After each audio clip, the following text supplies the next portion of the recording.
become an orthopedic surgeon, what's your inspiration, sir? అప్పుడు బ్రతుకు తెరువు కోసం ఇది కరెక్ట్.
ఫిజియోథెరపీ గురించి మాట్లాడితే అది చాలా painful.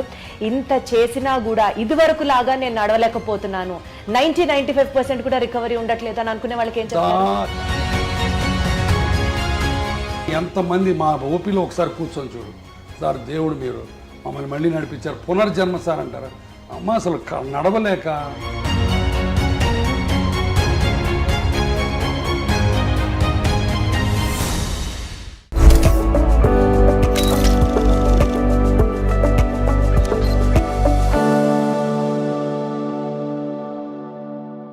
Barely operational needs engineer, BONE. Hello everybody, welcome back to this super doc, a super duper episode.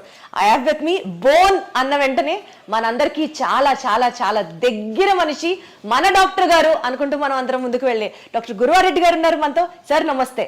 నమస్తే అమ్మా. ఎలా ఉన్నారు సార్? బ్రహ్మాండంగా ఉన్నారు. Wonderful sir, super vibe.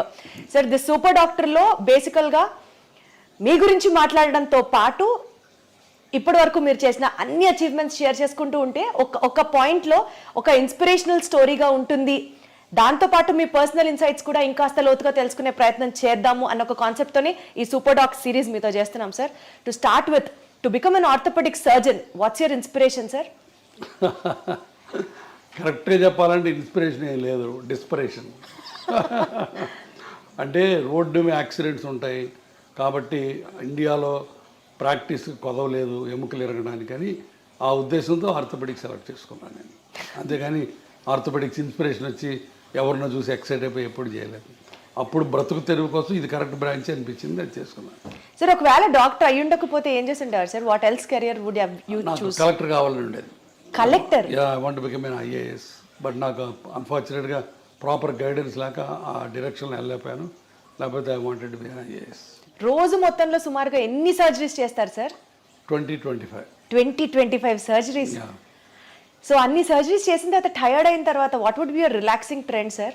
అదే మ్యూజిక్ వినడం, బుక్ చదువుకోవడం, లేకపోతే ఎక్వేరియం ఫిష్ చూడటం. ఫిషెస్ చూస్తే you become happy again sir? Very relax. అదేం థియరీ ఉంది చెప్పండి? ఏం థియరీ ఉంది అంటే ఇన్ బిట్వీన్ ది సర్జరీస్ ఓపీడీలోకి వచ్చి ప్రతి ఓపీలో నాకు ఎక్వేరియం ఉంటుంది. ఏ హాస్పిటల్లో ఎక్కడ కన్సల్టింగ్ రూమ్ అన్నా ఒక ఎక్వేరియం ఉంటుంది. ఆ ఫిష్ అటు ఇటు పోతూ ఉంటే అటు వెనకాల చూస్తా కూర్చుంటాను నేను. That is the biggest relaxation for me. తర్వాత మ్యూజిక్, రీడింగ్ ఏ బుక్. అసలు మీరు ఏం తింటారు, ఏం తాగుతారు అని ఒక సిరీస్ చేయాలని ఉంది sir. How do you be so active and energetic always? I don't know to be frank. Positive thinking నా ఉద్దేశంలో. ఒక నెగిటివ్ థాట్ కూడా ఉండదు నాకు రోజు మొత్తంలో. సో ఎప్పుడు ఎవరికోళ్ళకి ఏ రకంగా హెల్ప్ చేద్దామా, ఏ రకంగా పాజిటివిటీ తీసుకొద్దామన్న ఉద్దేశం, తపన ఉంటుంది దాంట్లో. I think that is the. కానీ జనం కూడా దాన్ని పాజిటివ్గా అందరూ తీసుకోవాలి అని ఉండదు కదా. అది కదా, వాళ్ళు పట్టించుకుపోయినా నేను పాజిటివ్గా ఉండటమే పాజిటివిటీ. అది నా పాజిటివిటీ ఎదుటి వాళ్ళ రియాక్షన్ మీద ఆధారపడి ఉండకూడదు. It should come from me and that is absolute, not relative. మీరు పాజిటివ్ ఉంటే నేను పాజిటివ్గా ఉంటాను, మీరు నెగిటివ్ ఉంటే నేను నెగిటివ్ ఉంటాను, అది లేనే లేదు.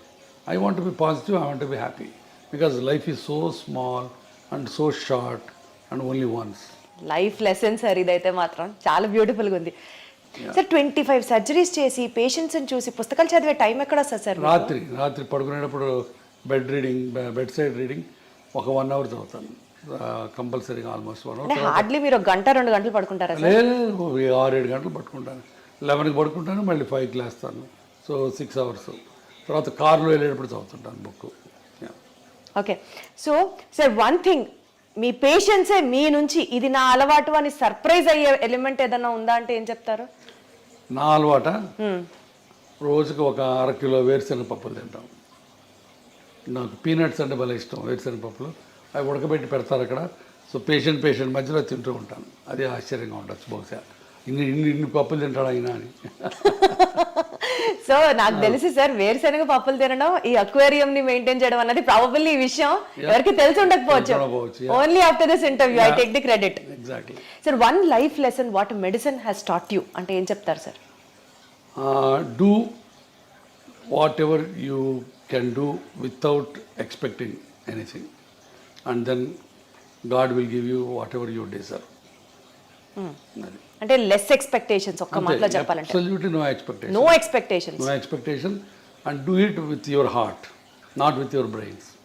Lot of the time brain పనిచేసి హార్ట్ పనిచేయదు, అప్పుడే ఇబ్బందులు వస్తాయి. So anything you do with heart, with the compassion and passion, నీకు అన్ని మంచి జరుగుతాయి, నాకు గట్టి నమ్మకం.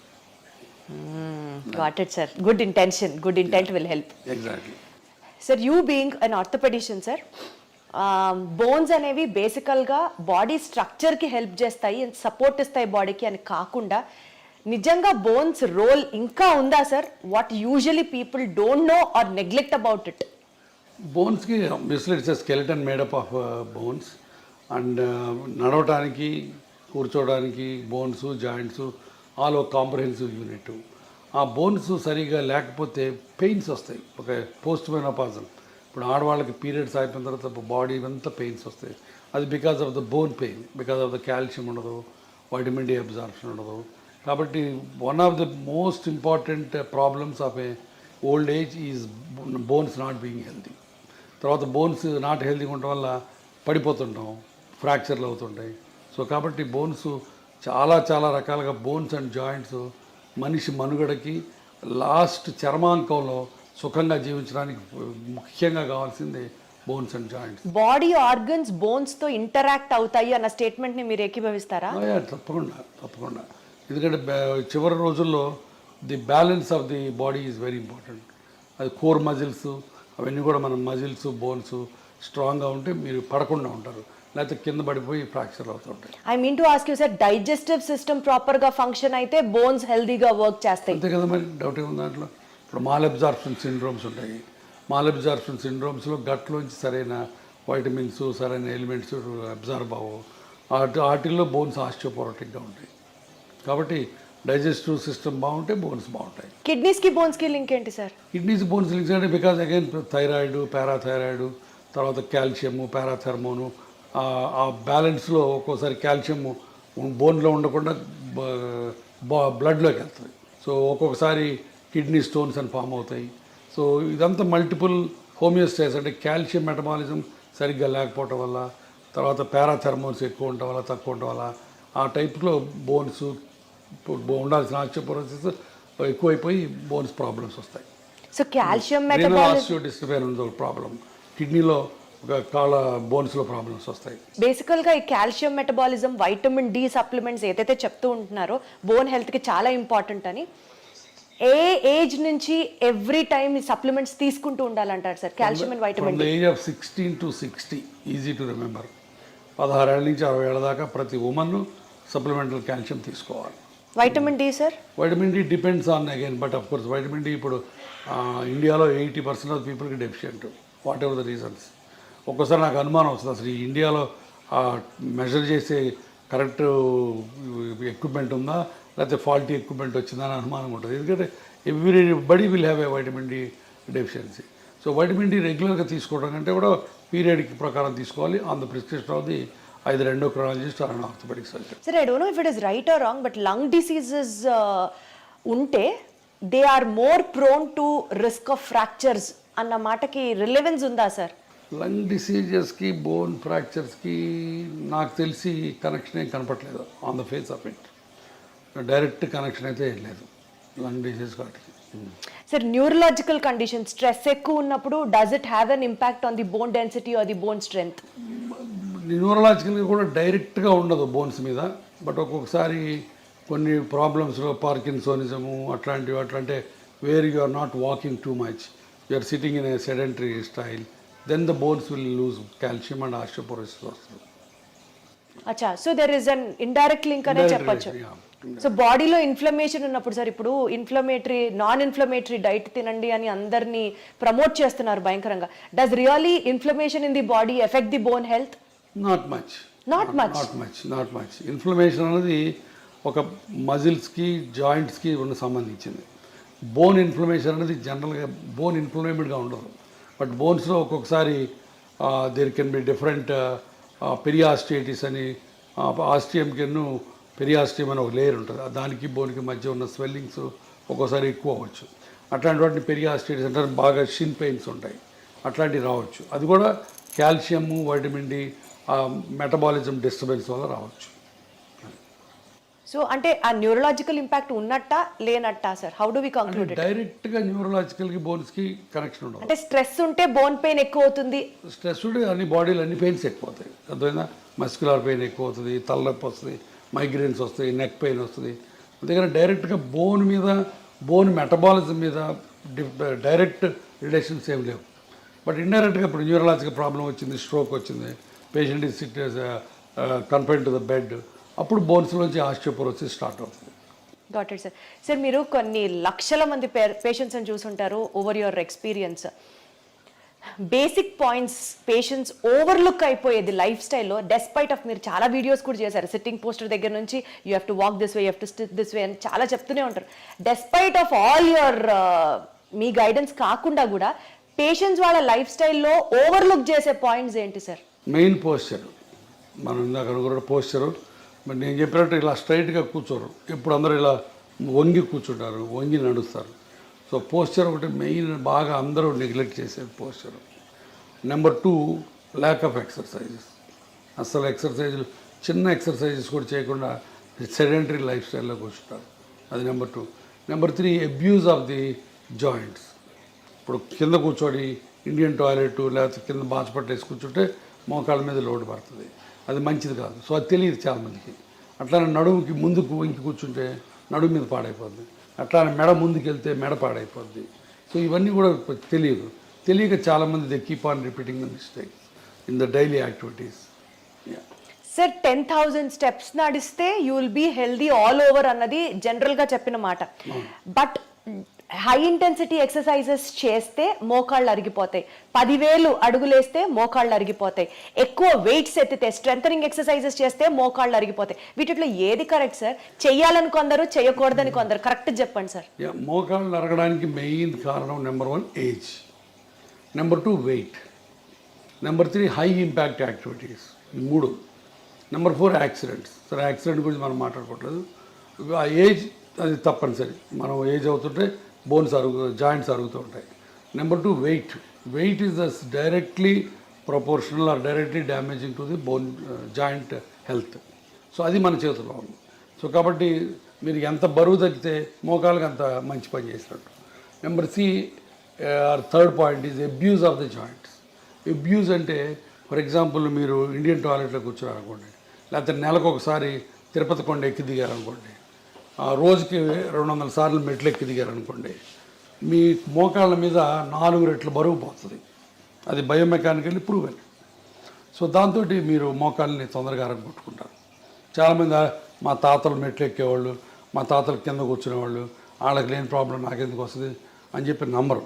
బట్ తాతలు వేరు, మనం వేరు, వాళ్ళ దేహదారుఢ్యం వేరు, వాళ్ళ బాడీ కాంపోజిషన్ వేరు, వాళ్ళ లైఫ్ స్టైల్ వేరు, వాళ్ళ ఫుడ్ డైటరీ హ్యాబిట్స్ వేరు, మనవి వేరు. మనం డెఫినెట్గా ఇండియన్ టాయిలెట్లో కూర్చున్న, మెట్లెక్కి దిగిన 4 రెట్లు బరువు మోకాళ్ళ నుంచి పోద్ది. That is a proven biomechanical thing. So కాబట్టి అది చేయకూడదు. సో అది చాలా చాలా జాగ్రత్తగా, చాలా మెట్లు ఎక్కి దిగకుండా ఎవరికి అసలు ఇంపాసిబుల్ కాబట్టి వీలున్నంత వరకు, ఇంపాసిబుల్ అంటే వీలున్నంత వరకు. సో అది ఎక్కి దిగాలని రూల్ ఏం లేదు, చాలామందికి ఎక్కి దిగితే మంచిది, హెల్త్ మంచిది అంటారు. సో కొంతమంది అసలు లిఫ్ట్ ప్రిఫర్ చేయరు. My doctor adviser me to use only lifts, నేను I don't use the lifts అని చాలామంది అంటారు. That is a wrong concept. ఎందుకంటే ఇప్పుడు కార్డియాలజిస్ట్కి మాకు ఇప్పుడు తగదాలు. కార్డియాలజిస్ట్ ఏమో నడవమంటాడు, మెట్లు ఎక్కమంటాడు, లిఫ్ట్ ఎక్కద్దు అంటాడు. నేనేమో లిఫ్ట్ వాడద్దు, మెట్లు వాడద్దు, లిఫ్ట్ వాడమంటాను. కారణం ఏంటంటే మెట్లు ఎక్కి దిగితే గుండెకి మంచిది, లంగ్స్కి మంచిది, బట్ మోకాళ్ళకి బ్యాడ్ అయిపోద్ది. సో అన్ని బాడీలో అన్ని ఆర్గన్స్కి కాపాడి స్టిల్ ఎక్సర్సైజ్ ఇచ్చేది రెండు బ్రిస్క్ వాకింగ్ అండ్ సైక్లింగ్ ఒకటి. ఈ రెండు మీకు బాగా ఉపయోగపడతాయి. సో అది చేసుకుంటే చాలు. ఇప్పుడు ప్రతిరోజు మెట్లెక్కి దిగాలని రూల్ లేనే లేదు. సార్ కొన్నిసార్లు మీ ఫ్యామిలీ గురించి, మీ పర్సనల్ స్పేస్ గురించి మీరు మాట్లాడినప్పుడు చాలా కంపాషనేట్గా మాట్లాడుతున్నట్లు అనిపిస్తుంది. ఈ field especially in the terms of medical field, hospitals, costly hospitals, rich is everything, కంపాషనేట్గా అనిపిస్తుందా సార్, లేకపోతే కమర్షియలైజ్ అయింది కల్చరు అన్న ఫీలింగ్ మీకు ఎప్పుడైనా వచ్చిందా? కంపాషన్ అనేది గుండెలోంచి రావాలి, కమర్షియల్ అనేది బ్రెయిన్లోంచి.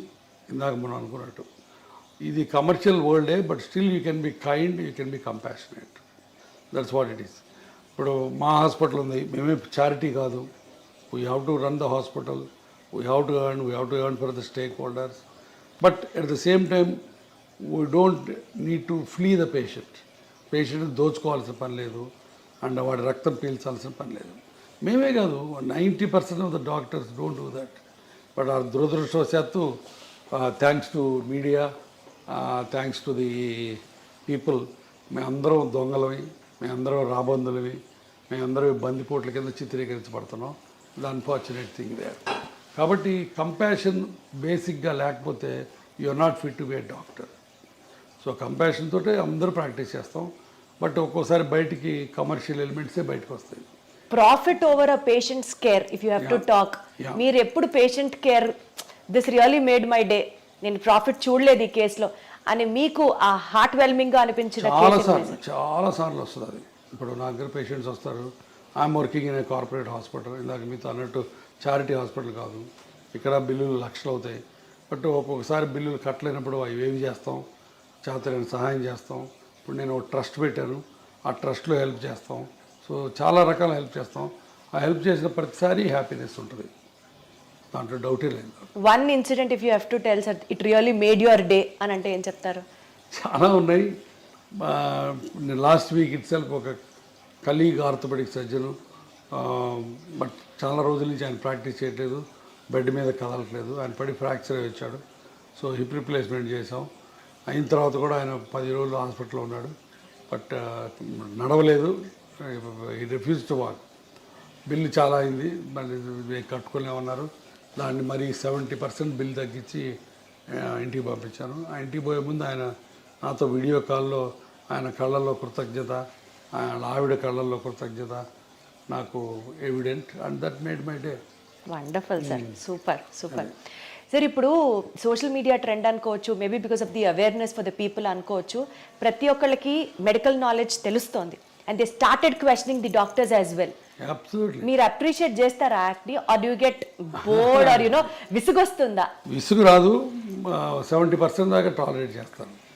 బట్ ఒక్కోసారి వాళ్ళు గీత దాడతారు. ఏం జరిగింది సార్ అలాంటి సంఘటన ఒకటి చెప్పండి. ఏదో ఫర్ ఎగ్జాంపుల్ నిన్న మోకాళ్ళ ఆపరేషన్కి ఒక ఆయన వచ్చాడు, ఆయన ఏదో ప్రొఫెసర్ ఎక్కడో, కొంత నాలెడ్జ్ ఉంది. సో క్వశ్చన్స్ అడుగుతున్నాడు, నేను చాలా ఓపిక్గా 20 నిమిషాలు ఆన్సర్లు ఇచ్చాను. మళ్ళీ 21 తర్వాత మళ్ళీ మొదలుపెట్టాడు. నాకు కొంచెం కోపం వచ్చింది. మిగతా పేషెంట్లు వెయిట్ చేస్తారు. నేను చెప్పాను, ప్రొఫెసర్ గారు మీరు ఇందాక అడిగిన వాటన్నిటి సమాధానాలు చెప్పాను, మళ్ళీ అదే క్వశ్చన్స్ అడుగుతున్నారు, సేమ్ సమాధానాలు చెప్తారు, కొత్త సమాధానాలు ఉండవు. మీరు అనుకున్నట్టు సమాధానం రావాలంటే రాదు, సమాధానం ఒకటే ఉంటుంది, మీరు అనుకున్నట్టు రాదు అని చెప్పాను. అంత తిట్టినట్టు చెప్పలేదు, బట్ కొంచెం వాయిస్ పెంచి చెప్పాను. ఆయన అర్థం చేసుకున్నాడు. డాక్టర్ గారికి కోపం వచ్చినట్టుందని మెదకుండా వెళ్ళిపోయాడు. బట్ చాలా తక్కువ అలాంటి ఇన్సిడెంట్స్. సార్ బేసికల్గా మీరు అన్ని ఇయర్స్ మెడిసిన్ చేసి అంతమందితో యూనో చూసి పేషెంట్స్ని చూసి ఒక డెసిషన్ తీసుకుంటారు సార్, మెడికల్ డెసిషన్. అన్ఫార్చునేట్లీ అది మీడియా వల్ల కానీ పబ్లిక్ వల్ల కానీ మిస్అండర్స్టాండ్ అయిన సిచ్యువేషన్స్ ఉన్నాయా? ఉన్నాయండి. ఇప్పుడు నేను ఒకసారి అంతకుముందు కూడా చెప్పాను, ఒక పేషెంట్కి కాలు ఇరిగి వేరే హాస్పిటల్లో ట్రీట్మెంట్ చేసుకుంటే ఆ కాలు అంతా డెడ్ అయిపోయినట్టు అయిపోయింది, వుడెన్ ఇండ్యూరేటెడ్గా అయిపోయింది. దాన్ని మనం కంపార్ట్మెంట్ సిండ్రోమ్ అంటాం. అతను నా దగ్గరకు వచ్చాడు, కాలు తీసేయమంటున్నారు సార్ మిగతా వాళ్ళు, మీరేంటని. నేను కాలు తీయక్కర్లేదు అని చెప్పి 3 నెలల పాటు లిటరల్గా సాకాను ఆ కుర్రాడిని. సాకడం అంటే ఏదో కుర్రాడు తమ్ముడిని కొడుకుని చూసుకున్నట్టు చూసుకొని అతనికి హైపర్ బ్యారిక్ ఆక్సిజన్ కావాలంటే ఇక్కడ, లేకపోతే వేరే ఇంకొక మిలిటరీ హాస్పిటల్కి పంపించి అన్ని రకాలుగా చేశాను. బట్ చివరికి అతను వెళ్ళి 3 టీవీ స్టేషన్స్లో ఇంటర్వ్యూలు సంపాదించి కూర్చొని గురువారెడ్డి మంచోడు కాదు, నా కాల్ని పాడు చేశాడు అని చెప్పాడు. So 3 interviews. బట్ ఆ రోజు చాలా చాలా బాధేసింది. బట్ ఆ రోజు ఒక రకంగా నాకు లిబరేట్ కూడా అయిపోయాను. ఇంత కష్టపడి ఇతనికి చేసాం, ఇతను ఇలా చేశాడు, అయినా సరే మన పని మనం చేయాలి. ఈ ప్రెస్ గురించి, ఈ టీవీల గురించి, వాటి గురించి భయపడకూడదు. నీ ఆత్మకి నువ్వు గట్టిగా ఉన్నంతకాలం వీటి గురించి భయపడకూడదని ఒక రకమైన తెగింపు, ఒక రకమైన స్వాతంత్రం, ఒక రకమైన లిబర్టీ, ఒక రకమైన ఏమంటుంది దాన్ని కమ్ వాట్ మే అన్న యాటిట్యూడ్ వచ్చింది. సో అది ఒక రకంగా మంచిదైంది నాకు. అంటే సార్ ప్రతి డాక్టర్కి వెనకాల ఇలాంటిది ఒక స్టోరీ ఉంది అనుకుంటే, డాక్టర్ వెనకాల ఉంటాయి. ఒక రిచ్ డాక్టర్ అనుకోండి, సమాజం నుంచి ఒక అన్ఫేర్ క్రిటిసిజం ని ఆల్వేస్ ఇన్వైట్ చేసినట్లుగా ఉంటుందా? ఉంటుంది. సమాజం మమ్మల్ని భూతద్దంలో పెట్టి చూస్తుంది, ప్రతి అడుగుని క్రిటిసైజ్ చేస్తుంది. సో తప్పదు, part of life. Despite of మీరు ఇంత సోషల్ సర్వీస్ చేసినప్పటికీ కూడా సార్, గురువారెడ్డి గారి దగ్గరికి వెళ్తే ఆయన ఖచ్చితంగా ఆపరేషన్ అంటారు మోకాల్ రీప్లేస్మెంట్కి. అదే బయటకు వెళ్తే డాక్టర్లు అనరు అన్న మాటకి ఏం చెప్తారు? దానికి చాలా చాలా సత్య దూరం అది. నేను రోజుకి 100 నుంచి 120 మంది పేషెంట్లు చూస్తాను. దాంట్లో 30-40 మంది కంటే ఆపరేషన్ పడవు. తర్వాత నాది టెర్షియరీ ప్రాక్టీస్, అది మర్చిపోవద్దు మీరు. అంటే పేషెంట్లు మిగతా వాళ్ళందరి దగ్గరికి చూయించుకొని ఇక ఆపరేషన్ తప్పనిసరి అన్నప్పుడు నా దగ్గరికి వస్తారు. మొదటి రోజు రారు. సో నాది టెర్షియరీ ప్రాక్టీస్. హైదరాబాద్ అవ్వటం అయితేవి, నేను ఉన్న డాక్టర్స్లో సీనియర్ మోస్ట్ ఇప్పుడు 25 ఏళ్ళ నుంచి ప్రాక్టీస్ చేస్తాను కావటం అయితే ఏంది. సో ఇక్కడ ఉన్న ఓల్డ్ డాక్టరు, సీనియర్ డాక్టరు కాబట్టి చివరిలో సెకండ్ ఒపీనియన్, థర్డ్ ఒపీనియన్ కోసం నా దగ్గరికి వస్తారు. ఎప్పుడైతే టెర్షియరీ ప్రాక్టీస్ ఉంటుందో అప్పుడు ఆబ్వియస్గా ఆపరేషన్ రేట్ ఎక్కువ ఉంటుంది. సో అది అనవసరంగా ఎవరు ఆపరేషన్ చేయడం.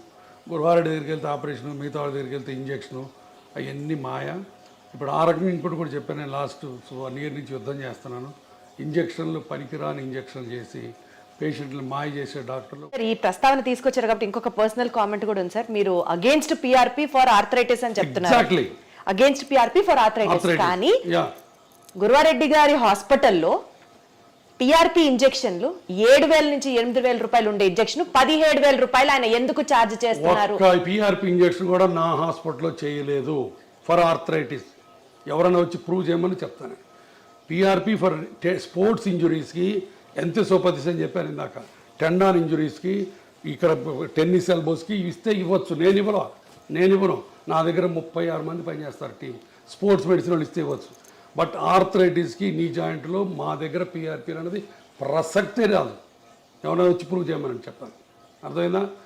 3 ఇప్పుడు స్టెమ్ సెల్స్ అని ఇచ్చి 2,80,000 తీసుకునేది మా దగ్గర జరగదు.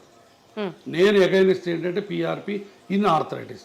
ఆర్థోపెడిక్ సర్జన్స్ చాలామంది పిఆర్పీలు టెన్నిస్ ఎల్బోస్కి, యాంకిల్ ఇంజురీస్కి, హీల్ పెయిన్స్కి ఇస్తారు. నాకు ఏ రకమైన అభ్యంతరం లేదు. నాకు దాని మీద నేను ఇవ్వను, నేను వాటిని అన్నాను. అది దాని మీద నాకేం లేదు. ఎందుకంటే పీపుల్ అన్ని చోట్ల ఇస్తారు, కొన్ని చోట్ల మంచి రిజల్ట్స్ ఉన్నాయి.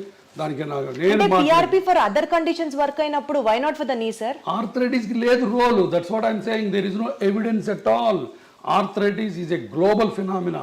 గ్లోబల్ ఫినామినా అంటే మొత్తం కార్టిలేజ్ అంతా పాడైపోయింది. ఈ కార్టిలేజ్ అంతా పాడైపోయినప్పుడు దాన్ని మనం ఉద్ధరించి నువ్వు కార్టిలేజ్ పుట్టించరు. అంటే అయిపోయిన కార్టిలేజ్ తిరిగి మళ్ళీ ఫామ్ అవ్వదా సార్? ఇంత మటుకు గ్లోబల్గా కార్టిలేజ్ రీజనరేట్ అన్నది లేదు. కార్టిలేజ్ సెల్స్ స్పోర్ట్స్ ఇంజురీస్లో చిన్న లేజన్స్ ఉంటే దాంట్లో కాండ్రోసైట్స్ అని, ఓట్స్ అని డిఫరెంట్ ప్రొసీజర్స్ ఉన్నాయి. అవన్నీ ఉపయోగపడతాయి అక్కడ వరకు. అక్కడ కూడా ఫైబ్రస్ టిష్యూ ఫామ్ అయ్యి కొంతవరకు కార్టిలేజ్ సెల్స్ వస్తాయి. బట్ కార్టిలేజ్ రీజనరేట్ అయ్యి ఆర్థరైటిస్, మోకాళ్ళ నొప్పుల ఆర్థరైటిస్ బాగుపడి మళ్ళీ బ్రహ్మాండంగా నార్మల్ కార్టిలేజ్ వచ్చింది అల్ట్రాసౌండ్లో చూపిస్తాడు ఈయన, ఈ డాక్టర్ గారు, బౌన్సర్ డాక్టర్ గారు. అల్ట్రాసౌండ్ తీసేదిగో నీకు మళ్ళీ కార్టిలేజ్, కార్టిగ్రామ్ అని చూపిస్తాడు. ఇవన్నీ మాయ. భయంకరమైన మాయ. కానీ ఆయన చేసేది మాయే, కానీ చాలా మంది ఆర్థోపెడిషియన్స్ కూడా ఈ కార్టిలేజ్ గ్రో అవుతుంది అని మందులు ఇస్తున్నారు కదా. కార్టిలేజ్ గ్రోత్ కి స్పోర్ట్స్ ఇంజరీస్ లో గ్రోత్ అయ్యే టెక్నిక్స్ వేరు, వాటిని వీటిని మిక్స్ చేయొద్దు. కార్టిలేజ్ గ్రో అవడానికి చిన్న చిన్న వాటికి బోల్డ్ అని ప్రొసీజర్స్ ఉన్నాయి, ఆర్థ్రోస్కోపిక్గా చేస్తారు. అవన్నీ స్పెషల్ ఇండికేషన్స్ ఉన్నాయి, స్పెషల్ ప్రొసీజర్స్ ఉన్నాయి, స్పెషల్ ట్రైనింగ్ ఉంది. నువ్వు ఎనస్థీషియా వాడి వచ్చి నువ్వు నీ జాయింట్ హీరోని అని చెప్పి ఎక్కడ ఉందో అక్కడ ఇంజెక్షన్ చేస్తే పోద్దని, ఇక్కడి నుంచి ఇక్కడ తీస్తే నీ రీప్లేస్మెంట్ అని, ఇంత ల్యాక్ ఆఫ్ నాలెడ్జ్ ఉన్న డాక్టర్ దగ్గరికి వేల మంది వెళ్ళి బాధపడుతుంటే ఏం చేయాలా? మాయ చేస్తాడు. ఆ మాయ కోసం యుద్ధం చేస్తున్నాం మేము. ఇది ఇవాళ తాగదు యుద్ధం, ఇది ఇంకా ఇంకా చాలా దూరం వెళ్తుంది యుద్ధం. సరే, మీరే అంత బిజీ ప్రాక్టీషనర్ అయ్యండి, అంత బిజీ డాక్టర్ అయ్యండి, ఇంకా ఈ సొసైటీకి సంబంధించిన ఇలాంటి ఇష్యూస్ నా బాధ అదేనమ్మా. ఇప్పుడు నాకు వెస్టర్న్ ఇంట్రెస్ట్ ఏమీ లేదు. నేను నాకున్న ప్రాక్టీస్ నాకుంది, నేను ఇన్స్టిట్యూట్ పెట్టుకున్నాను. బట్ నాకు పేషెంట్ గురించి బాధ, నేనే కాదు నాలాంటి బాధపడేవాళ్ళు చాలామంది ఉన్నారు. మేము అందరం కలిసి ఇప్పుడు దానికి అగైనెస్ట్ ఫైట్ చేస్తున్నాం. సార్, బేసికలీ మీ ఫ్యామిలీ ఏమంటారు సార్? ఇవన్నీ మనకి ఎందుకు అవసరమా? మనం ఎంత సంపాదించాం, ఎంత సెటిల్ అయ్యాం, పిల్లలు బాగున్నారు, వాళ్ళు ఏమన్నారు? ఇది నా ప్రొఫెషను, ఇది నా ప్రిన్సిపల్స్, ఇది నా ప్యాషను, ఇది నా కమిట్మెంట్ టు ది పేషెంట్స్. ఎవరేమైనా అనుకోండి, నాకు ఆ నమ్మకం ఉంది అంతే. అద్భుతం sir, commitment to the patients అన్నారు చూడండి సార్. అంతేనమ్మా. ఫ్లాట్ అంతే. మీరు అన్నట్టు నాకేమీ రాదు దీంట్లో వచ్చి, ఇంకా 4 రాళ్ళు పడతాయి. But I'm ready. మీరు అన్నట్టు ఎంత బిజీ అయినా సరే నేను దీన్ని పెట్టుకొని నేను ఎన్ని గంటలు దీని మీద కూర్చుంటున్నాను నేను. ఎందుకంటే ఐ వాంట్ టు ఈ దోపిడీ కార్యక్రమం ఆగిపోవాలి. తర్వాత ఇంకోటి, ఇది పెయిన్ క్లినిక్స్ మీద కాదు, అది కూడా చెప్తున్నా. పెయిన్ క్లినిక్స్, పెయిన్ స్పెషలిస్టు కొన్ని 100 ఏళ్ల నుంచి ఉన్నారు, మంచి మంచి పనులు చేస్తున్నారు. వాళ్ళందరూ ఇప్పుడు spine, cancer pain, chronic pains మీద మేమందరం వాళ్ళకి రిఫర్ చేస్తాం పేషెంట్ని, పెయిన్ క్లినిక్ వాళ్ళకి. అబ్సల్యూట్లీ సార్, నాకు అర్థమవుతుంది సార్. పెయిన్ అన్నారు కాబట్టి కొంచెం పిఆర్పి నుంచి పక్కకి వెళ్తే, ఫిజియోథెరపీ చేసుకోవడం వల్ల early stages maybe around 18 years or 20 years నుంచి ఫిజియోథెరపీ ఎక్సర్సైజ్ స్టార్ట్ చేస్తే బోన్ జాయింట్స్ హెల్దీగా ఉంటాయి, బోన్ జాయింట్ ప్రాబ్లమ్స్ని మనం నివారించవచ్చు అన్న మాటకి. నివారించవచ్చు అన్న మాట తప్పు. స్లో చేయొచ్చు, ఎక్స్టెండ్ చేయొచ్చు. ఉన్న వాటి అన్నిటిలో ఫిజియోథెరపీ మజిల్స్, బోన్స్ని హెల్దీగా ఉంచుకోవటం తప్ప ఇంకా వేరే ఏమీ లేదు. నేను 2 పాయింట్లు చెప్తాను, గుర్తుపెట్టుకోండి, హైలైట్ చేయండి. ఇది మోకాళ్ళు మొదటి నుంచి ఫస్ట్ స్టేజ్ నుంచి ఆపరేషన్ అక్కర్లేదు, లాస్ట్ స్టేజ్లో ఆపరేషన్ అవసరం. ఈ ఫస్ట్ స్టేజ్ నుంచి treatment simple medicines. Simple medicines అంటే ఏంటి? ఎప్పుడన్నా నొప్పుంటే సింపుల్ పారాసిటమాల్ ట్యాబ్లెట్, లోపల కార్టిలేజ్ నరిష్మెంట్కి, అంటే ఉన్న కార్టిలేజ్ బలాన్ని కాపాడటానికి, కొత్త కార్టిలేజ్ అనడం కాదు. ఎగైన్ అక్కడ మాయ. నీవు కొత్త గుజ్జు పుట్టించే ఇంజక్షన్ చేస్తూ ఉంటావు, తప్పు. కొత్త గుజ్జు పుట్టించే ఇంజక్షన్లు ఇంతపాటు ప్రపంచంలో ఎక్కడా లేవు. పుట్టదు. ఉన్న గుజ్జు బలాన్ని కాపాడే ఉన్నాయి, దాన్ని కాండ్రో ప్రొటెక్టివ్స్ అంటారు. ఓకే. ఆ ట్యాబ్లెట్స్, బోన్స్కి ప్రొటెక్ట్ చేసే కాల్షియం ట్యాబ్లెట్లు, మజిల్స్ని ఎక్సర్సైజ్ చేయాలి. ఇప్పుడు for example quadriceps muscle exercise చేసామనుకో, మోకాల మీద ఉన్న లోడ్ని అది కొంత తీసుకుంటుంది, అందుకని మీకు ఎక్సర్సైజ్ బాగా ఉపయోగపడుతుంది. అట్లానే జాయింట్ని అబ్యూజ్ చేయకుండా, చెప్పాను కదా, ఇండియన్ టాయిలెట్స్ వాడకుండా అట్లా చేసుకోవటం తప్ప ఇంకోటి లేదు. నేను పేషెంట్కి 2 సెంటెన్స్ చెప్తాను. అమ్మ, నేను ఇచ్చిన మందులు, ఎక్సర్సైజులు పని చేసిన నాళ్ళు ఆపరేషన్ అక్కర్లేదు. ఈ మందులు, ఎక్సర్సైజులు పని చేయకపోతే ఆపరేషన్ తప్ప ఇంకొకటి లేదు. మీరు చేయించుకుంటారు లేదు అనవసరం, బట్ డాక్టర్గా నీ ధర్మం ఏంటి? చెప్పాలి. మీరు రీజన్ చెప్పాలి. నువ్వు హిపోక్రటిస్ ఓత్ తీసుకున్నావమ్మా సార్. అద్భుతం సార్, అద్భుతం. గురించి ఈ రోజుల్లో ఎవరు మాట్లాడుతున్నారు సార్? లక్షలు సంపాదించి ఎట్లా నిద్రపోతావు? నువ్వు పేషెంట్ల రక్తం తాగుతున్నావు, నువ్వు అంతమించి ఇంకేం లేదు నీకు. సో ఈ హిప్ ఇంప్లాంట్స్ అండ్ నీ ఇంప్లాంట్స్ గురించి సార్, రేటుకి తగ్గట్టుగా ఆపరేషన్ చర్య ఉంటుందా సార్? ఇప్పుడు దాంట్లో రకరకాలు ఉంటాయి. ఇప్పుడు ఇదిగో, ఇది ceramic, stainless steel, cobalt chromes ఉంటాయి. సో ఇట్లా ఇటుపక్క క్రాస్ లింక్డ్ పాలిఎథిలీన్ ఉంటుంది.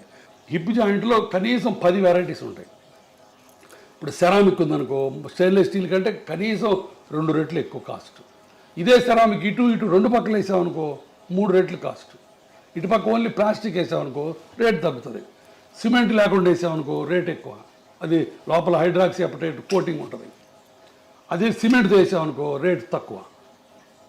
సో ఇట్లా డిఫరెంట్ కాంబినేషన్స్ ఉన్నాయి, అందుకని రేట్స్ వేరీ అవుతాయి. ఇప్పుడు చీరల్లో పట్టు చీరలు ఉంటాయి, సిల్క్ చీరలు ఉంటాయి, ధర్మవరం చీరలు ఉంటాయి, చీరలో హ్యాండ్ ఎంబ్రాయిడరీ ఉంటుంది, ఒక్కొక్క చీర ఒక్కొక్క కాస్ట్, అవునా కదా? జరీ ఉంటుంది, జరీ ఉంటే కాస్ట్ ఎక్కువ. ఇది అంతే, ఒక 20 వెరైటీస్ ఆఫ్ జాయింట్లు ఉన్నాయి. ఇక్కడికి వచ్చిన తర్వాత ఆ జాయింట్ని బట్టి ₹1,00,000 నుంచి 5,00,000 రూపాయల దాకా ఉంది హిప్ ప్రైస్. ₹1,00,000కి ఇండియన్ ఇంప్లాంట్ సిమెంట్తో వేసుకోవచ్చు.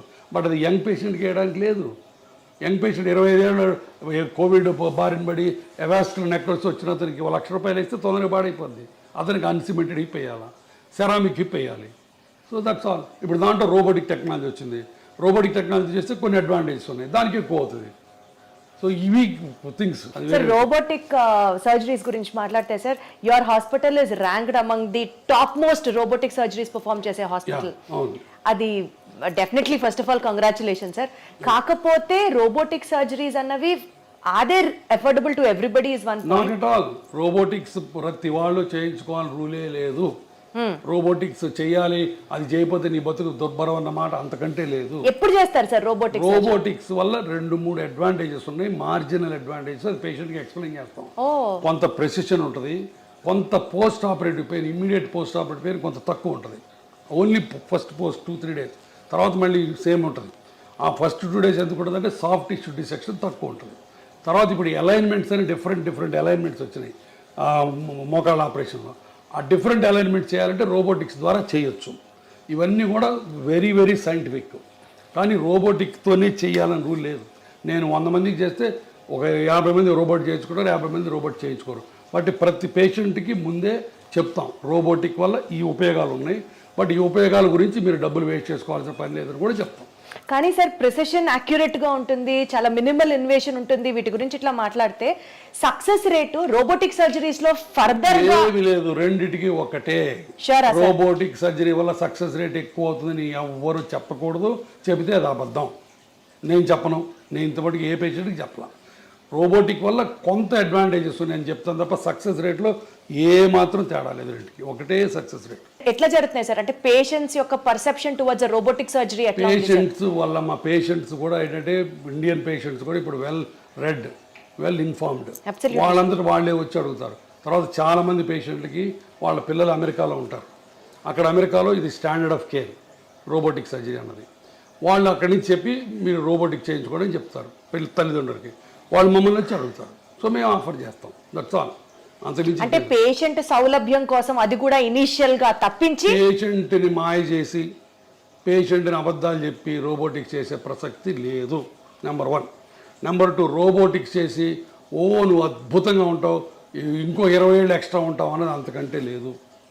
రోబోటిక్స్కి ఎక్స్ట్రా సక్సెస్ రేట్ అన్నది అంతకంటే లేదు. నేను క్లియర్గా చెప్తున్నాను 3 విషయాలు. ఏది ఇన్ని 10,000 రోబోటిక్ ఆపరేషన్లు చేసిన తర్వాత కూడా. బట్ రోబోటిక్స్ అనేది ఒక extra technology which will help you in getting a proper outcomes. అది పాయింట్ అక్కడ. అదైనా డిఫికల్ట్ ఆపరేషన్స్ ఉంటాయి. ఒకసారి బాగా అరిగిపోయి మొత్తం దొడ్డికాళ్ళు వస్తారు, స్టేజ్ 4 బాగా అడ్వాన్స్డ్. అట్లాంటి వాటిల్లో రోబోట్ మనకి ఎంతవరకు బోన్ కట్ చేయొచ్చు, ఎంతవరకు సాఫ్ట్ టిష్యూ డిసెక్ట్ చేయాలని కొన్ని మనకి ఇస్తుంది. అట్లాంటి హిప్ రిప్లేస్మెంట్స్లో డిస్ప్లాస్టిక్ హిప్స్ అని ఉంటాయి, అంటే చిన్నప్పటి నుంచి పాడైపోయిన హిప్స్. ఆ హిప్స్లో రోబోట్ ముందే మనకి ఎక్కడ మంచి బోన్ ఉంది, ఈ కప్పు ఎక్కడ పెట్టచ్చు అని ముందే మనకి గైడెన్స్ ఇస్తుంది. అట్లాంటి అడ్వాంటేజెస్ ఉన్నాయి. అంతేగాని రోబోటిక్తోనే చేయాలన్నది లేనే లేదు. మళ్ళీ చెప్తున్నాను. అబ్సల్యూట్లీ సార్, నాకు అర్థమైంది sir. To just divert our interview on a lighter note and concluded sir, just I wanted to ask you, ఒక జాయింట్ హెల్త్ కి సంబంధించినటువంటి ఒక మీ కోరిక, జనాలు ఈ మిత్తుని నమ్మడం ఆపండ్రా బాబు అని అంటే ఏం చెప్తారు సార్? ఇందాక చెప్పింది మళ్ళీ చెప్తా. నేను అలిసిపోను, ఎన్ని గంటలైనా చెప్తాను. ఇదే నా పేషెంట్లకి నేను చేతులు జోడించి చెప్పేది ఏంటంటే, మీకు మోకాళ్ళ నొప్పులు ఉంటే సింపుల్ మందులు ఎక్సర్సైజులతో గడపండి. భయంకరమైన నొప్పులు వచ్చి నడవలేని పరిస్థితి వస్తే భయపడకుండా ఆపరేషన్ చేయించుకోండి. మీరు భయపడ్డా, ఆర్థికంగా సౌలభ్యం లేకపోయినా ఒక రామాయణము మహాభారతం చదువుకోండి. సార్ ఒక్క సూపర్ ఫుడ్ తింటే బోన్స్ అద్భుతంగా ఉంటాయంటే ఏంటి సార్ అది? ఏది లేదు, నాకైనా అబద్ధం. సూపర్ ఫుడ్ ఏమి లేదు, సూపర్ డాక్టర్ లేదు. ఏం తినమంటారు sir?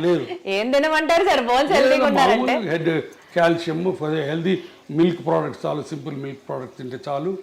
And regular exercise and impact exercise అంటే వాకింగ్ అట్లాంటివి చేసి. దుంపకూరలు తింటే జాయింట్ పెయిన్స్ ఎక్కువ అవుతాయి, ట్రూ ఆర్ ఫాల్స్? నాకు తెలియదు. నాకు తెలిసి నేను చదువుకున్న దాంట్లో ఫుడ్కి మోకాళ్ళ కార్టిలేజ్కి డైరెక్ట్ రిలేషన్ లేదు, ఇండైరెక్ట్గా ఉంది. ఫుడ్ తిని లావు ఎక్కితే లావు వల్ల మోకాళ్ళు పాడవుతాయి తప్ప డైరెక్ట్గా వంకాయ తింటే కార్టిలేజ్ పోద్ది, కూర ఈ చామదుంప తింటే కార్టిలేజ్ వస్తుంది, ఈ అల్ట్రాసౌండ్ చేస్తే నొప్పి తగ్గుద్ది, ఇవన్నీ లేవు నాకు తెలుసు. సార్ మీరు ఎక్సర్సైజ్ చేయమని పేషెంట్స్కి చెప్తూ ఉంటారు కదా, ఫన్నీయెస్ట్ ఎక్సర్సైజ్ మీ దాకా వచ్చి ఒక పేషెంట్ చెప్పింది ఏమైనా ఉందా సార్? మీకు అసలు కోపం మామూలుగా రాదు ఆ ఎక్సర్సైజ్, ఆ ఎక్స్క్యూజ్ వింటే ఏం చెప్తారు సార్? ఐ డోంట్ నో, అంటే నా దగ్గరకు వచ్చే పేషెంట్లు ఒక్కోసారి నేను ఏం చెప్పినా దానికి కౌంటర్ చెప్తారు. అమ్మ నువ్వు ఎక్సర్సైజ్ చేయంటే లేదండి నా బాడీ ఒప్పుకోదు అంటారు, మందులు వేసుకోమంటే నాకు అలసరండి అంటారు, కింద కూర్చోద్దామంటే నేను కిందే కూర్చొని మనం చేస్తానంటారు. ప్రతిదానికి అడగొట్టా చెప్తే నేనేం చేయలేను, ఇంకా నేను చేతులైతే అమ్మ నా వస్తే అని చెప్తా అంటే that's all. Surgery is more painful are skipping that rehab cycle is more painful sir? Yeah, good question. Again చాలామంది అగైన్ మా డాక్టర్లోనే మళ్ళీ కొంతమంది దొంగ డాక్టర్లు ఆపరేషన్ చేసి అసలు నొప్పి ఉండదు, ఫిజియోథెరపీ ఎత్తేద్దాం, ఫిజియోథెరపీ లేకుండా చేసుకోవచ్చు, జీరో ఫిజియోథెరపీ అని కొంతమంది మొదలెట్టారు. అది కూడా తప్పే. ఆపరేషన్ చేసిన తర్వాత నొప్పి అన్నది దేవుడిచ్చిన సహజమైన రియాక్షన్. కాకపోతే ఇప్పుడు మోడర్న్గా పెయిన్ రెడ్యూసింగ్ టెక్నిక్స్ చాలా వచ్చినాయి. ర్యాపిడ్ రికవరీ ప్రోటోకాల్ అని, మల్టీ మోడల్ ఎనల్జీసియా అని చెప్పి, తర్వాత కంటిన్యూస్ ఎపిడ్యూరల్ పెయిన్ రిలీఫ్ అని, అట్లా చాలా మందులు వచ్చినాయి, చాలా టెక్నిక్స్ వచ్చినాయి ఇమ్మీడియట్ రీహాబిలిటేషన్ వల్ల. వీటి వల్ల కొంత నొప్పి తగ్గుతుంది. తర్వాత నొప్పి అన్నదమ్మ మల్టీ ఫ్యాక్టోరియల్, అంటే చాలా ఫ్యాక్టర్స్తో సంబంధించింది. కొంతమంది పేషెంట్లు వెరీ సెన్సిటివ్గా ఉంటారు, అవును సార్. కొంతమంది పేషెంట్లు బిందాస్గా ఉంటారు, అది పేషెంట్ ఫ్యాక్టర్. తర్వాత కొంతమందికి బాగా బాగా అరిగిపోయింది అనుకో, ఎక్కువ డిసెక్ట్ చేయాల్సి వస్తుంది, అప్పుడు ఎక్కువ ఇన్ఫ్లమేటరీ సైటోకైన్స్ రిలీజ్ అవుతాయి, వాళ్ళకి ఎక్కువ నొప్పి ఉంటుంది. సో కాబట్టి పెయిన్ లేకుండా ఏ పేషెంట్ ఉండడు. కొంతమంది అదృష్టవంతులు వస్తారు, పెయిన్ ఉండదు వాళ్ళకి, అంటే వాళ్ళ అదృష్టం అంటారు కదా సార్, పెయిన్ సైకోసోమాటిక్ అంటారు కదా. సైకోసోమాటిక్ కాబట్టి నొప్పి అన్నది మల్టీ ఫ్యాక్టరీలు, దానికి చేస్తాం. బట్ రీహాబిలిటేషన్ కూడా పేషెంట్ రిలాక్స్ అయ్యి ఫిజియోథెరపీ చేసినట్టు చేస్తే అంత నొప్పే ఉండదు. సరే ఫిజియోథెరపీ చేసేటప్పుడు ఆ నొప్పి తగ్గడానికి ఏముండదా? ఉన్నాయమ్మా, చాలా ఉన్నాయి. క్రయోథెరపీ అని ఐస్ ప్యాక్స్ పెడతాము. తర్వాత ఇప్పుడు నేను 100 మంది పేషెంట్లు చేస్తే చాలా మంది ఏమనుకుంటారు తెలుసా సార్, మీరు సర్జరీ చేస్తారు, రీహాబ్ ఎక్సర్సైజెస్ ఫిజియోథెరపీ గురించి మాట్లాడితే అది చాలా పెయిన్ఫుల్, ఇంత చేసినా కూడా ఇది వరకు లాగా నేను నడవలేకపోతున్నాను, 90-95% కూడా రికవరీ ఉండట్లేదు అని అనుకునే వాళ్ళకి ఏం చెప్తారు? చాలా చాలా సత్య దూరం ఇది కూడా. మేము చేసే ఆపరేషన్స్లో 1 year తర్వాత, 1 year పడుతుంది కొంతమందికి, 1 year తర్వాత the satisfaction rate in knee replacement properly done and properly explain to the patient psychic కాకుండా పేషెంట్ మామూలు పేషెంట్ అయితే 90% సక్సెస్ రేట్. ఏది పర్సెప్షన్లో 1 yearలో 90% people will be very happy, very very happy. అమ్మ ఎంతమంది మా ఓపీలో ఒకసారి కూర్చొని చూడు సార్, దేవుడు మీరు మమ్మల్ని మళ్ళీ నడిపించారు, పునర్జన్మ సార్ అంటారా.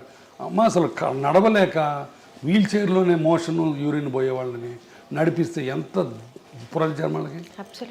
అన్నిటికీ బాత్రూమ్ పోవడానికి కూతురు మీద, అల్లుడి మీద, కొడుకు మీద, కోడల మీద ఆధారపడే వాళ్ళకి వాళ్ళ కాళ్ళ మీద వాళ్ళు నిలబెట్టి నడిపిస్తే ఎంత ఆనందం. అవన్నీ వచ్చి చూడండి.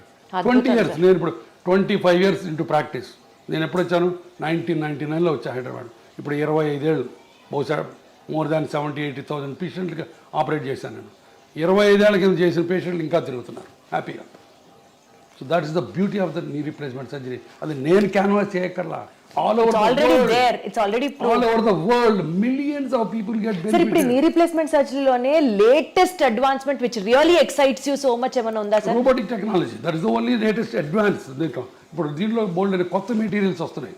ఇప్పుడు ఈ కోబాల్ట్, క్రోమ్, టైటానియం కాకుండా ఇంకా కొత్త మెటీరియల్, పీక్ మెటీరియల్ అని కొన్ని వెరీ లైట్ మెటీరియల్స్ వస్తున్నాయి. అంటే మేబీ ఒక foreign body inside the body ఉన్నట్లుగా కూడా తెలియదు అన్న, అలాంటివి కూడా ఉండకుండా వస్తాయి. ఇప్పుడు హిప్ రీప్లేస్మెంట్, నీ రీప్లేస్మెంట్, ఈ రెండు ప్రపంచ మానవాళికి దేవుడిచ్చిన 2 సూపర్ గిఫ్ట్స్. అరగటం ఆయన ఇచ్చిందే శాపం, బట్ దానికి ఆన్సర్లు కూడా ఆయనే ఇచ్చాడు. ఫర్గాటన్ జాయింట్ సిట్ని అంత century, operation of the century, decade అంటారు దీన్ని. అలాంటి ఆపరేషన్లు 2 కొన్ని వేల లక్షల కోట్ల మంది ఇది చేసుకుంటున్నారు. సార్ ఫైనల్ అన్న కంక్లూజన్ నోట్ సార్, ఏం చెప్తారు సార్ ఆడియన్స్కి ఫ్రమ్ యువర్ ఎండ్? లైఫ్ చాలా సింపుల్, కాంప్లికేట్ చేసుకోవద్దు. మీరు పేషెంట్లుగా ఎంతో కన్ఫ్యూజన్లో బతుకుతున్నారు నాకు తెలుసు. ఎందుకంటే ఒక పక్కనేమో నాలాంటాడు ఆపరేషన్ అంటాడు, ఇంకొక ఆయన వచ్చి పిఆర్పి అంటాడు. ఈ మధ్యలో ఎక్కడ నిజం ఉందో మీకు తెలియదు, సతమతం అవుతున్నారు. దయచేసి ఎవిడెన్స్ లేకుండా మాయ మాటలు నమ్మి దొంగ ట్రీట్మెంట్లు చేయించుకోవద్దు. 4 రోజులు ఆగండి. నా మీద కూడా 4 అడగండి, గురువారెడ్డి ఎట్టాంటి కూడా అడగండి, అప్పుడే రండి. ఆపరేషన్ గురించి భయపడద్దు. భయం కొద్దీ ఆపరేషన్ వెనక్కి వెళ్ళద్దు ప్లీజ్. మీకు ఆర్థికంగా స్తోమత లేకపోతే మీరు ఇబ్బంది పడుతుంటే నేను ఒక ట్రస్ట్ పెట్టాను. దాంట్లో పేదవాళ్ళకి కనిపించిన అమ్మకు ఒక మోకాలని ఒక స్లోగన్తో చేయడానికి చేస్తున్నాం బోల్డ్ని. మీరు మోకాళ్ళు ఆపరేషన్ చేయించుకోవడానికి ఆర్థిక స్తోమత లేకపోతే మా ట్రస్ట్ దగ్గరికి రండి, నాకు చేతన సహాయం నేను చేసి పెడతాను. కానీ దొంగ మాటలు నమ్మి ఈ ఇంజక్షన్లు మట్టుకు చేయించుకోవద్దు మోకాళ్ళ నొప్పులకు. మిగతా దానికి ఇంజక్షన్లు మీరు చేయించుకుంటారో లేదో నాకు అనవసరం, నాకు తెలియదు. సో BONE బోన్ అంటే బర్డన్ ఆఫ్ ఓవర్ ఎక్స్పెన్సెస్ అంటారు కదా సార్, సరిగ్గా కాపాడకపోతే చూసుకోకపోతే. అంతే అంతే, that's all. Wonderful sir, so good talking to you. Thank you so much. Okay. Thank you.